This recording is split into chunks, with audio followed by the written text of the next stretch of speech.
दोस्तों, ब्लड शब्द सुनने में जितना आसान लगता है ये उतना ही पेचीदा है।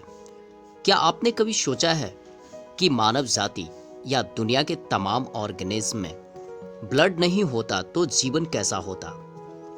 दरअसल दुनिया में मौजूद कई ऐसे ऑर्गेनिज्म हैं जिनके अंदर ब्लड नहीं होता, और अगर ब्लड मौजूद है तो किसी और फॉर्म में है।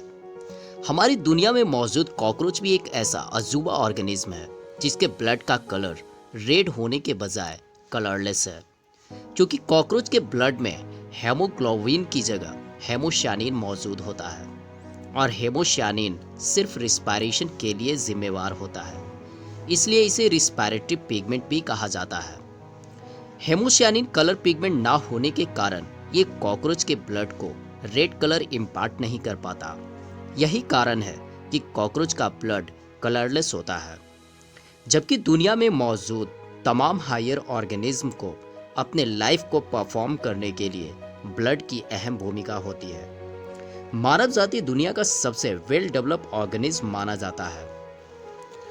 ब्लड मानव शरीर के तमाम ऑर्गन्स को जोड़ने का काम करता है, इसलिए ब्लड को फ्लूइड कनेक्टिव टिश्यू के नाम से भी जानते हैं। मानव जाति के ब्लड का रेड होना हेमोग्लोबिन पर निर्भर करता है, इसलिए इसे कलर पिगमेंट भी कहते हैं।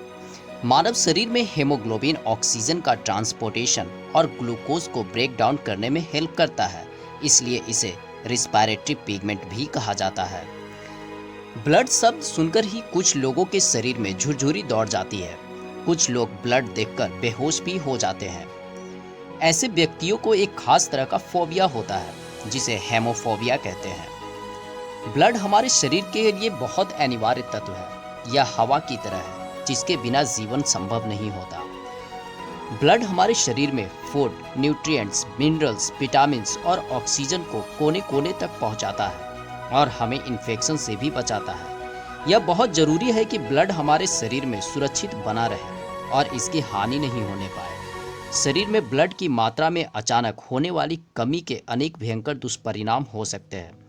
तो प्रश्न यह उठता है कि हमारे शरीर में कितना ब्लड होता है और शरीर कितने ब्लड का बहना सह सकता है। मानव शरीर में ब्लड की मात्रा आमतौर पर शरीर के वजन के 7% के बराबर होता है। वैसे आयु और आकार के आधार पर हर किसी के शरीर में ब्लड की मात्रा अलग होता है। आपके शरीर में ब्लड की औसत मात्रा एक अनुमान है, क्योंकि यह इस बात पर निर्भर करता है कि आप कितने वजन वाले हैं, आपका सेक्स क्या है और यहाँ तक कि आप कहाँ रहते हैं। आगे हम देखते हैं तो पाते हैं कि ब्लड एक कॉमन नेम है और इसे कई पार्ट में डिवाइड कर दिया जाता है।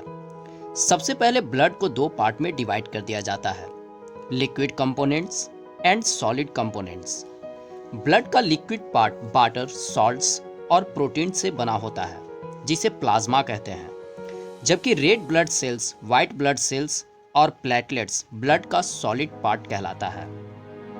रेड ब्लड सेल्स ऑक्सीजन को लंग्स से टिश्यू और ऑर्गन्स तक पहुंचाने का कार्य करता है। व्हाइट ब्लड सेल्स मानव शरीर को इन्फेक्शन से बचाता है। ब्लड का यही वो पार्ट है जो मानव शरीर को इम्यून सिस्टम या रोग प्रतिरोधक प्रणाली को विकसित करता है। प्लेटलेट्स ब्लड का वो इम्पोर्टेंट पार्ट है जो मानव शरीर के किसी भी वाक के कट जाने पर ब्लड के बहाव को रोकने के लिए होता है। इसीलिए प्लेटलेट्स ब्लड क्लॉटिंग फैक्टर के नाम से भी जाना जाता है। दोस्तों, हमारे आरबीसी का जीवन काल 120 दिन, जबकि डब्ल्यूबीसी का 13 से 20 दिन और प्लेटलेट्स का 8 से 12 दिन माना जाता है। किसे जानने की इच्छा नहीं होगी कि ब्लड हमारे शरीर में आता कहां से है। दरअसल हमारे शरीर में कुछ खास ऑर्गन्स मौजूद हैं जो ब्लड का फॉर्मेशन करने का कार्य करते हैं। जब हम एम्ब्रियोनिक स्टेज में यानी माँ के गर्भ में थे तो उस वक्त हमारे शरीर में ब्लड का फॉर्मेशन बोन मैरो, लीवर और स्प्लीन करता था।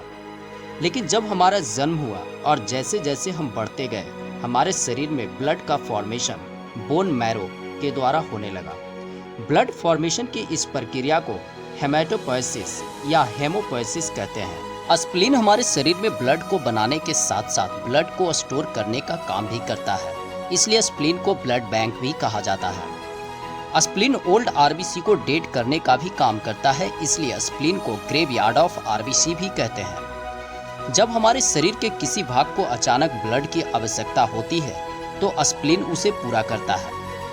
ब्लड को एक जगह से दूसरे जगह फ्लो करवाने के लिए एक खास तरह का ऑर्गन मौजूद होता है जिसे पंपिंग ऑर्गन या हार्ट कहते हैं।